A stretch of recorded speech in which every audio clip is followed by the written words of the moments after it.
Vibrant vocabulary. Language is a living, breathing thing that constantly evolves and changes. If a new word becomes popular, it spreads through our lexicon. This is becoming especially true in our modern digital age, where technology has rapidly accelerated a linguistic process that in the past would take decades. Nowadays, for example, thanks to social media, if we share expressions and vocabulary online enough, they unquestionably take on a life of their own in cyberspace and beyond.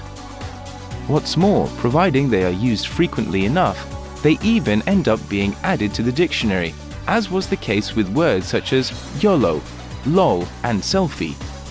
However, if those words were not officially recognized, people would use them regardless. If you dismissed such words in the past, it would probably come back to haunt you. Technology is a prevalent factor in people's use of language. There are those who might wish that this weren't the case, but it's something we should all embrace. We had all better keep up with linguistic developments, or else we risk being left behind.